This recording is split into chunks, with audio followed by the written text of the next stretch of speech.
तुम्हारा बच्चा खेल रहा था, खेलते खेलते वो नली में, गटर में, कीचड़ में गिर गया। मोहल्ले के लोगों ने उसको निकाल लिया, बच्चा रो रहा है। मोहल्ले के लोग उसको गले लगाएंगे क्या? जम के बोलो। कीचड़, गंदगी, गोबर और ना जाने कौन कौन सी गंदगी उसके शरीर पे लगी है। मालूम पड़े वो गटर में गिर गया। जिस गटर में मेला जाता था, गंदगी जाती थी, उसके शरीर में बदबू आ रही है। कोई ने उसको हाथ नहीं लगाया, रो रहा है। सबने उसको निकाल जरूर दिया पर हाथ नहीं लगाया। कोई उसको गले नहीं लगा रहा, क्योंकि गले लगाएंगे तो कपड़े गंदे हो जाएंगे। गले किसने लगाया? जब पापा ने देखा, पिताजी ने देखा, मेरा बच्चा रो रहा है, आजा बेटा, पापा गंदा हो रहा हूं, कोई बात नहीं, आजा मेरे गले लग जा। माँ ने देखा, बेटा गंदा हो रहा है, आजा गले लग जा। माँ और बाप ने ये नहीं देखा कि बेटा कितना गंदा था, माँ बाप ने तो केवल उसको गले लगा लिया। उसी तरह मेरा देव अधिदेव महादेव है। तुम कितनी भी गलती कर लो, तुम कितने भी गंदे हो जाओ, आखिरी में शंकर तुम्हें गले जरूर लगाएगा, शिव अपने पास जरूर। तुम क्यों सोचो?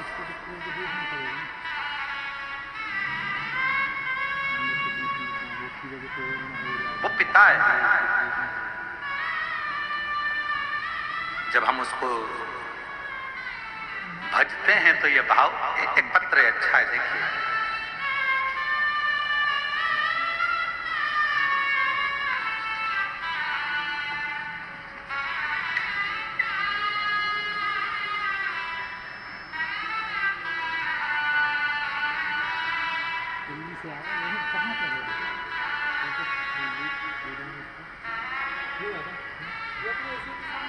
महाराज जी, मैं सविता केसरवानी, पति श्री मथुरा प्रसाद केसरवानी, ग्राम भोंगा, बोडला की निवासी। यह मेरी भांजी राधा, उम्र 19 साल। कहीं बैठी हो तो हाथ हिला सकती हैं और बेलपत्र लेने के लिए आ सकती हैं। पत्र को आप लोग एलईडी पर पढ़ सकते। मेरी भांजी राधा, उम्र 19 साल, जिसका आंख पूरी तरह से दिखाई नहीं देता था, उसकी आंख से दिखता नहीं था, 19 साल की हो गई। महाराज, पूरे परिवारों ने डॉक्टर को जगह जगह दिखाया पर कोई सुधार नहीं हुआ। तब मेरे पति के साथ भिलाई जयंती स्टेडियम में आपके शिव महापुराण कथा दर्शन का सौभाग्य प्राप्त हुआ, जिसमें मैंने कथा के पंडाल में बैठकर अर्जी लगाई। बाबा से कहा, मेरी भांजी की आंखें आ जाए, 19 साल की हो गई, दिखता नहीं है, उसकी आंखें नहीं है। ऐसी कृपा करी बाबा ने। हमने पशुपतिनाथ का व्रत करवाया भांजी से, भांजी को दिखना प्रारंभ हो गया। 75% मेरी भांजी को दिखना प्रारंभ हो गया। और आज हम बाबा को यहाँ प्रणाम करने, कवर्धा में बाबा को नमन करने के लिए।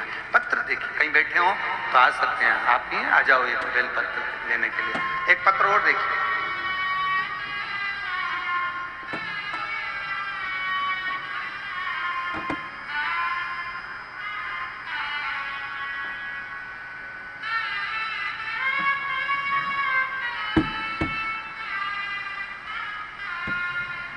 बाबा,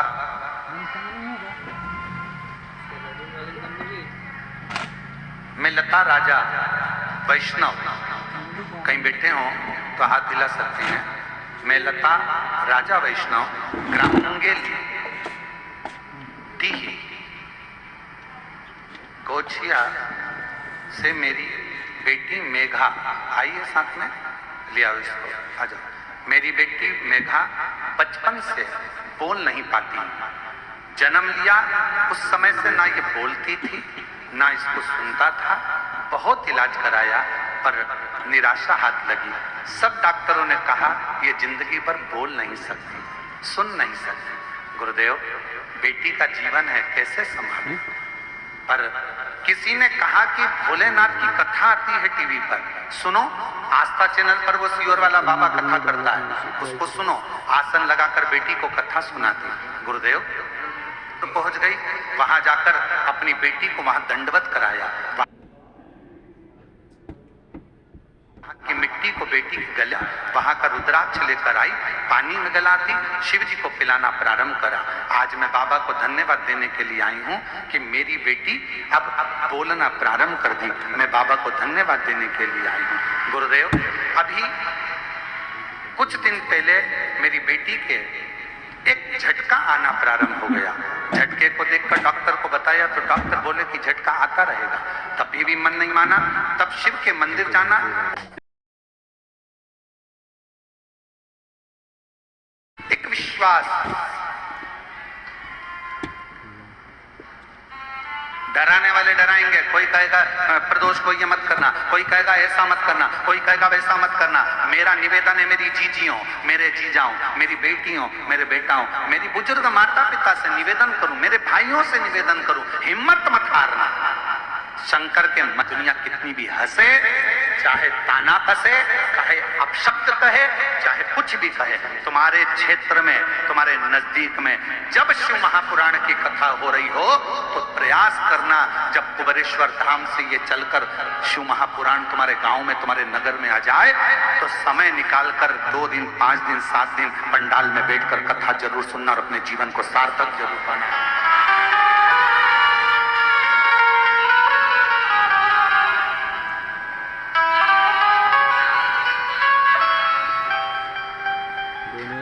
शिव कृपा